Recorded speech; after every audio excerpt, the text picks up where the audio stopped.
ये मेरे साथ बिटिया है लता, और अच्छा काम करती है, लोगों को हैप्पीनेस देती है, कृतज्ञता सिखाती है। और लेकिन एक मेडिकल साइंस में एक बात कही जाती है, inflammation is the main cause of all disease. तो इसके शरीर में इतना इन्फ्लेमेशन हो गया था कि ये प्यारी सी हमारी गुड़िया बिटिया सूज गई थी, फूल गई थी चारों तरफ से, हाथ पैर मोटे मोटे, बहुत ज्यादा। अब तो पूरा अभी तो शेप आ गया बॉडी का। आई एम सो अरे तो हैप्पी। बड़ी खुश हो रही है। 4 दिन में कितना वजन कम कर लिया? 8 किलो तो वजन, और जी। ये सारा पानी निकल गया, इन्फ्लेमेशन निकल पूरा गया, और शरीर में इन्फ्लेमेशन, दर्द सूजन, स्वेलिंग सब खत्म हो गया। घुटनों में था, जोड़ों में था, और बॉडी मूव ही नहीं कर रहा था, हिल ही नहीं पा रही थी मैं।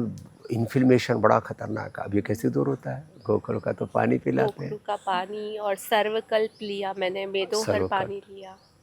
ये सारे अंदर से पूरे शरीर को पूरी। अंदर से धो देते हैं, और फिर वैसे भी खुश रहती है। बहुत। और खाने में बस क्या दिया यहाँ? खाने में लौकी कल्प था। हाँ, और ये फिर लौकी अलौकिक है, इसको हमने तो लौकी को राष्ट्रीय वेजिटेबल घोषित किया हुआ है। जी। लौकी जो है ना, वो अंदर से पूरे शरीर को अंदर से धो देती है। तो ये इन्फ्लेमेशन के लिए, ब्लड प्रेशर के लिए, कोलेस्ट्रॉल के लिए, हार्ट के लिए, शरीर में कोई भी अनवांटेड चीज़ बढ़ जाती है उसको धोने के लिए ज़रूरी है। उससे भी स्पेशल फेवरेट बन गया अभी तो लिवोग्रित, वो काढ़ा और सूप। भूमियावना पुनर्नवा मकोई शोनाक, ये तो बड़ा ज़बरदस्त है। ये लीवर की प्रॉब्लम, ये तो लीवर सिरोसिस, तो उसमें तो 1 करोड़ रुपया लग जाता है लीवर ट्रांसप्लांट कराने में। तेज नारायण जी हमारे कहाँ से बाबूजी? दिल्ली से है बाबा जी। क्या बोला था डॉक्टर ने? डॉक्टर ने सर गंगाराम में दिखा रहा, 2008 में डिटेक्ट हुआ था, अरे तो वहाँ दिखा रहा था। सर गंगाराम में डॉक्टर ने क्या बोल दिया था? डॉक्टर ने बोला ये ठीक होने वाला नहीं है। लीवर सिरोसिस ठीक ही नहीं होता, लीवर ट्रांसप्लांट करा लो, 50 लाख से 1 करोड़ का खर्चा आता है, और फिर भी ओरिजिनल लीवर नहीं वापस आता। अब कैसा हाल है लीवर का? फिर मैंने देखा टीवी पे, योग ग्राम में चल रहा था प्रोग्राम, तो फिर मैं वहाँ पहुँचा। वहाँ पर जाने के बाद उन्होंने, डॉक्टर नीरज जी हैं, हमारे हाँ, सारे डॉक्टर। डॉक्टर से सब अच्छा खान पान बता देते हैं। जी जी जी जी। तो उससे बाबा जी वेट घटाया और लाइफ स्टाइल चेंज किया, नेचुरल चीज लिया, और सर्वकल्प दिया था इन्होंने। हाँ, सर्वकल्प का रहा। हाँ हाँ, अब तो लिवोग्रिट भी बन गया, जी, उसी से ठीक हो गया। अब क्या हाल है लीवर का? अब बिल्कुल ठीक है बाबा। लो, वो लीवर सिरोसिस कितने साल पुराना हो गया, कब की बात है ये? जी जी। 2008 में डिटेक्ट हुआ था। 2008 माने 2014 में आया था मैं योगराम। तो ये बात हो गई, देखो 15 और 16 17 साल पहले की बात है। जी जी अब तेज नारायण जी एकदम आनंद में। जी जी। 71 ईयर एज है हमारा। 71? जी, क्या जी, जी, बात है, अब तो बड़े एकदम जवान लग रहे हैं।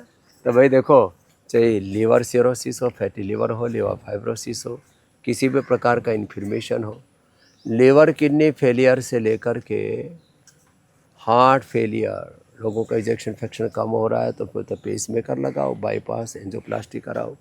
हम यहाँ निसर्ग के बीच, प्रकृति के बीच, देखो यहाँ अलग अलग प्रकार के पेड़ पौधे हैं, सब वनस्पतियाँ हैं, और योगाग्राम, निरामयम, संत कुटीर से लेकर के चारों तरफ इस निसर्ग प्रकृति के बीच में हम संस्कृति की उपासना सिखाते हैं और लोगों को बताते हैं, आओ back to basic, back to nature, back to Vedas, back to Ayurveda, अपनी जड़ों से जुड़ो। और ऐसे जब लोग यहाँ आते हैं जड़ों से, पेड़ों से जुड़ करके, हाँ, यहाँ ये इधर नींबू भी बढ़िया लगे हुए, इधर ये मोलश्री की छाया इतनी अच्छी होती है, मनुष्यों के लिए भी, पंछियों के लिए भी। क्या गजब है, प्रकृति और संस्कृति की इतनी उदात्त परंपरा होते हुए, अपने पूर्वजों के इतनी बड़ी ज्ञान की, योग की, आयुर्वेद की विरासत होते हुए हम लोग क्यों रोगी, दुखी, दरिद्र हुए, कंगाल बदहाल हुए घूम रहे हैं? आश्चर्य होता है। तो मैं आश्वस्त हूँ, फिर से भारत के लोग योग आयुर्वेद की तरफ लौटेंगे। लोग अपना मोटापा, बीपी, शुगर, थायराइड, कोलेस्ट्रॉल आदि तो घटाएंगे ही, वेट आदि तो बहुत साधारण बात है। Liver failure, kidney failure, heart failure, cancer जैसे रोगों को भी रिवर्स करेंगे, और सब बीमारियों की जड़ इन्फ्लेमेशन को भी पंचकर्मा षटकर्मा से दूर करने के लिए एक बार अवश्य पतंजलि वेलनेस योगग्राम में आएंगे और प्रकृति संस्कृति के सनातन इस प्रवाह में अपने तन मन धन को जीवन को पावन बनाएं।